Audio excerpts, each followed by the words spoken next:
How's everybody feeling tonight? Come on, we ain't got no Trump supporters in here. Talk back to me. Talk black to me. How we feeling on Juneteenth, family? It's a black-tastic honor to be in the presence of so many mighty black women and mighty black men. Now, I'm not quite sure if all this excitement that I'm hearing today is to hear me speak, or maybe y'all just got some bottled up excitement for the Pacers game tonight. Because we getting the ring this year for sure. OKC, ABC, LMNOP, it don't matter. Look at your neighbor and say, Pacers in 7. Pacers in 7. Huh? God. Just this morning, I was at Ujama Community Bookstore, and a woman came up to me. She had to be around 23, 24 years old. She said, Brother Jamal, I want to be a change maker like you, but I'm not fully black. My mom is black, but my dad is white. You know what I said? Y'all really want to know what I said back to that sister? I said, it doesn't matter what your race is, what your ethnicity, religion, sexual orientation, or gender is, anyone can be a change maker. Anyone can fight on the side of truth, justice, and righteousness. It's not a matter of black people versus white people. It's rather a matter of black people versus white indoctrination, white advantages, white domination, and overall white supremacy. To be for black progression doesn't mean you hate white flesh or white people. I then looked in the eyes and said, my sister, if I had a cup of white milk and I added some chocolate syrup to it, what would you call it? What would we call that, family? Chocolate milk. One drop of Negro blood, as they said back in the day. One drop of Negro blood or African blood deems you African or makes you black. So I told that beautiful black-tastic, sun-kissed, melanated goddess, as long as you got the African genotype, as long as you got some melanin in your black-tastic system, as long as your allegiance is pledged to the liberation of the masses of black people on an international global aspect and scale, as long as you know who Boo Boo the Fool ain't, then you black to me, my sister. Look at your neighbor and say, it ain't me. It's Juneteenth, family. But we've got to carry this same unity, this same love, joy, dignity, and pride, not just on Juneteenth, not just during Black History Month, because our fight to end the black plight, our fight for liberation, should never be limited to just one day, should never be reduced to a singular holiday. It's a fight that must live in us every day and every moment in time. We can't be stopping no type of black-tastic motion. For those who may not know, Juneteenth marks the day Union troops arrived in Galveston, Texas on June 19th, 1865, to enforce the Emancipation Proclamation and free the enslaved Africans under the Southern Confederacy. Many people confuse the Emancipation Proclamation with the 13th Amendment. The Emancipation Proclamation was an executive order issued by then President Abraham Lincoln in 1863, freeing enslaved people in the Confederate States, but not everywhere and not immediately. Due to resistance, suppression, and the slow spread of information, because they didn't have social media back in the day, many enslaved people remained unaware of their freedom until Union forces arrived more than 2 years later. It wasn't until Congress passed the 13th Amendment in 1865 that slavery was officially abolished across the country. So Juneteenth is not just about the ending of chattel slavery or physical bondage. It's also about delayed freedom. The mighty black man himself, Reverend Dr. Martin Luther King, said, "Justice too long delayed is justice denied. Abraham Lincoln, whose nickname was Honest Abe. He sure was honest, all right. Especially with how he really felt about black people. Abraham Lincoln said, "There must be the position of superior and inferior, and I, as any man, am in favor of having the superior position assigned to the white race." Just a public speaker. Let's be clear. Abraham Lincoln didn't end slavery out of pure morality or love for black people. He ended slavery because it was a crumbling system of control, one that was becoming harder to maintain by the white supremacy structure. He knew the days of chattel slavery were numbered. And when white America realized that slavery couldn't be sustained, they did what they always do. They adapted and updated it, modified it. They came up with new systems of control over the masses of black people. Just like an app on your phone, when they need updates, it's the same software, just with tweaks and improvements to keep the app running and to achieve its intended purpose. After slavery, they hit us with black codes, Jim Crow, eugenics, the war on drugs, medical experimentation and malpractice, wealth disparities, lynchings, redlining, racial zoning practices, menticide, so on and so on. Can I keep going, family? Are y'all locked in, family? I know some of y'all are wondering, dang, why is Brother Jamal so hype? He's so animated. He's so passionate. And girl, he fine too. Hey, my mama ain't raised no ugly ducklings now. Hey. But this energy you see, this knowledge, this drive, fire, and passion, it's all connected to the purpose God placed on my life. The ancestors laid the foundation for my path, so I can't take this mission lightly, and I can't keep it to myself. I gotta let it be known to the people. After the 13th Amendment, which abolished chattel slavery, we went through the Reconstruction era from 1865 to 1877. Black people were gaining jobs, political positions, other opportunities, and so-called black advancements for the first time since we were forced over here in America. Because some folks be acting like we came over here first class on the airplane, or we came on a cruise ship. We were forced over here against our will. But that all ended with the stroke of a pen, primarily due to the 1877 Compromise. This was an informal agreement to resolve the disputed 1876 presidential election between Rutherford B. Hayes and Samuel Tilden. In exchange for giving the U.S. presidency to Rutherford B. Hayes, federal troops were withdrawn from the South. This effectively ended the Reconstruction era. Gone that quick. Look at your neighbor and say, they switched up on us. They switched up on us.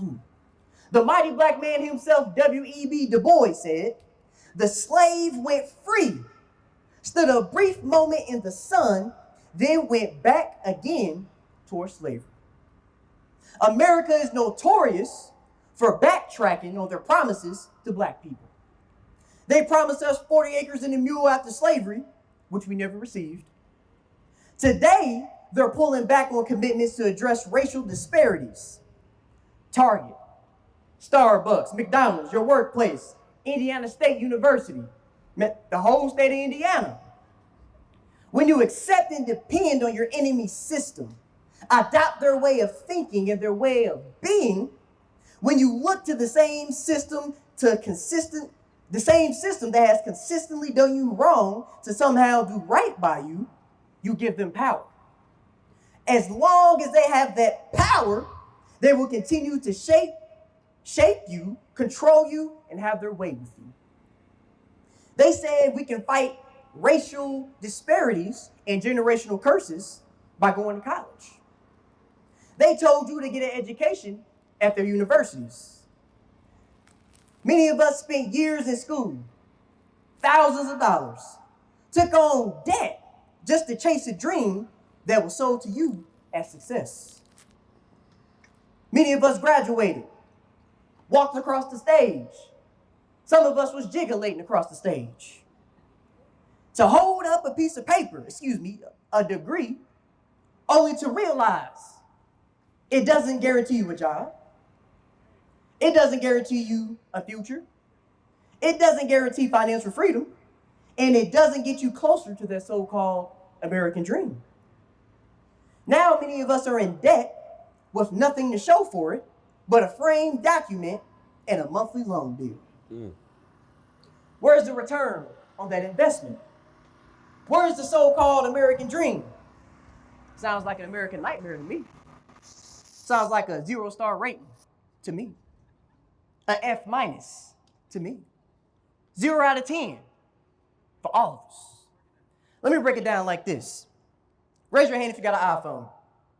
Yep, that's what I'm talking about. Hey, I love them blue messages, FaceTime, and camera quality. Okay, put your hands down. Hey, how much does the iPhone cost? It costs about, $500 to a band.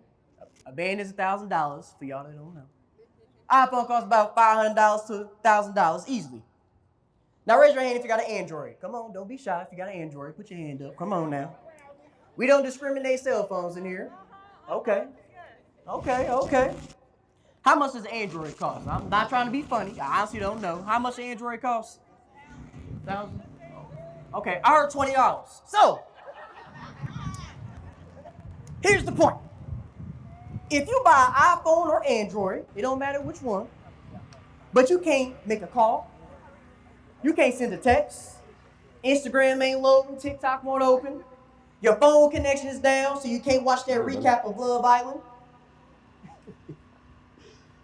You be ready to go back to the store, demanded a refund for that phone, right? Because the phone is a faulty product. It's not providing what you invested in it to do. After putting in all that time, energy, effort, and money into a degree, if it ain't improved your overall quality of life or your immediate situation, we should be allowed to get a refund for that degree. Look at your neighbor and say, they gonna run that bag back. Run it back, baby. Run that bag back. Learning history, studying history, and relating history to the present, connecting it to our phenomena, isn't about attacking anyone. It's about gaining insight. It's about understanding the world around us and using that information to shape and mold and construct a better future. It's time to wake up, family. Indiana is currently trying to pass a law that would criminalize being homeless, while at the same time raising property taxes, rent prices, and the cost of basic life essentials and necessities. Meanwhile, in Indiana, we are one of 5 states that don't have rent escrow laws. That means even if your apartment ain't got no heat, ain't got no AC, or is barely livable, you are still legally still legally required to pay your rent in full. That's not fair. That's inhumane. They want to add tolls to Indianapolis highways now. Just driving to work or taking your kids to school could cost a little extra. Just another way to tax working class families trying to survive. Right. It's time to wake up, black family. They're attacking public schools. They're trying to turn Indianapolis public schools into charter schools, privatizing education in a way that disproportionately harms black, brown, working class, and poor families. But we shouldn't be relying solely on the system to educate our black-tastic children or your black-tastic self anyway. We need to start teaching ourselves. Teach our children the truth that the schools won't. How can we expect a system that won't treat us right to teach us right? We've got to re-educate ourselves, our kids, and our communities. Because if we don't, they will keep rewriting history and erase us from it. I've never been a fan of Donald Trump. or any of the so-called leaders rooted in white supremacy. But I will say this, their work is necessary. I know some of y'all thinking, hold on, Brother Jamal, but you tripping. What you mean by that? I'm glad you asked. Since you asked, nice, I'll break it down to you. Some of y'all might be surprised to hear this, but racism and anti-blackness has never left. Not for 1 second. You see, in our generation, racism has been covert, hidden, and masked. Not always loud and obvious or right in your face, just slick, subtle, and systemic. And because it was so quiet, some of us began to become confused. Started thinking it was gone, that racism was non-existent. We started thinking progress was happening. And that's the trap. Donald Trump and his followers, they bringing back that old school in your first loud and proud red hat wearing flag waving racism. And you know what? It's a gift in disguise. Because now there's no more confusion. No more pretending. No more denying what's really going on. What they done did, not what they have done, but what they done did is reminding black folks who the real enemy is.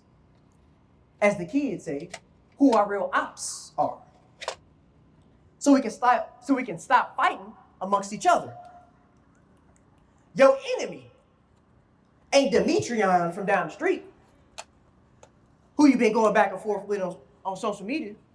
Demetrion not your op. Your enemy ain't Letitiana, who still owe you money from that Miami trip for spring break. Or who was with your man that's not really your man. That's not your op either. Your enemy is Donald Trump. Your enemy is Governor Mike Brown. Your enemy is any Democrat or Republican who comes to our community when it's time for election and they're trying to get that black vote, and then they act like they ain't never heard of black vote once they get in office. That's who your enemy is. Your enemy is the system that got you working a 9-to-5, plus DoorDash, plus betting on them sports apps that you never hit on, plus doing Uber and Instacart just to afford groceries. Your real enemy is capitalism.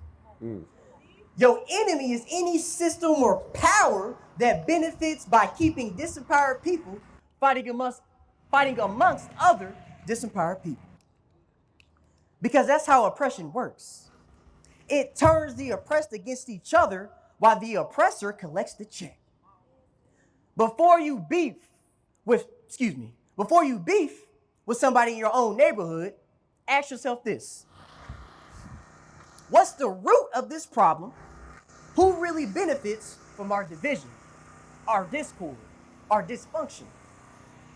Your real enemy ain't the person next to you. It's the system above you designed to keep you down, distracted, and disunited.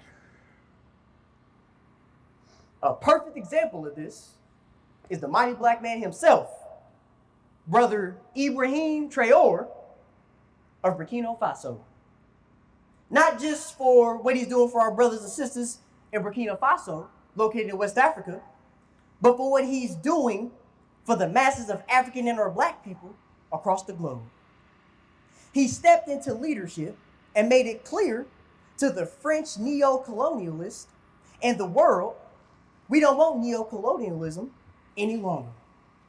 He said we will own, operate, and control our own destiny, not just as a nation, but as a people.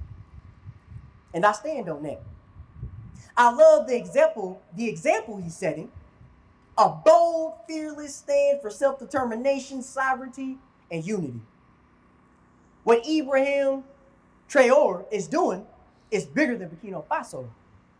It's a call to action for African and black people everywhere to rise, to lead, to liberate ourselves on our own terms. Anyone who disagrees with black liberation is a coon. Oh, y'all don't know what a coon is? I got you. Say no more.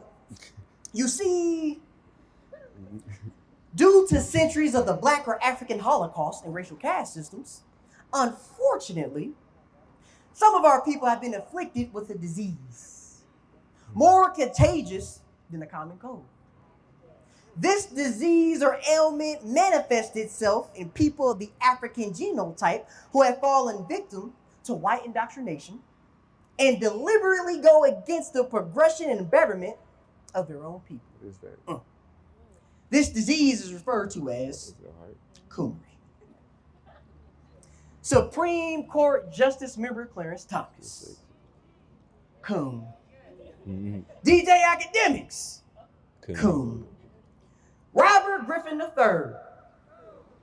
Michael Langley. The Shade Room. Daddy. Zeus Network. Organized cooner. To the ones that's snitching on the freedom fighters. The leaders in our community who sell me EBT cards so I can save a little something on my grocery bill. Y'all out here snitching on the EBT card sellers? Coon. Look at your neighbor and say, stop the coonery. Stop the coonery. All skin folk ain't kin folk. Everybody can't come to the promised land. If you can tell the difference between a fork, a knife, and a spoon, then you can tell the difference between being black and being a coon. In conclusion, liberation is supposed to make the oppressor feel uncomfortable. If your so-called activism makes the power that's oppressing you and your people feel safe, it ain't liberation. It's performative. Damn. Half of the so-called activists nowadays is trying to get a good picture for Instagram and a few likes. Our only path to freedom is through collective work, allegiance, community, and above all, our collective knowledge of self. Because this fight, the good fight to end the black plight, depends on you. Your presence, your gifts, your contribution. The black-tastic choice is yours, family. Thank y'all for listening to Lil' Ol' Me, and have a black-tastic day.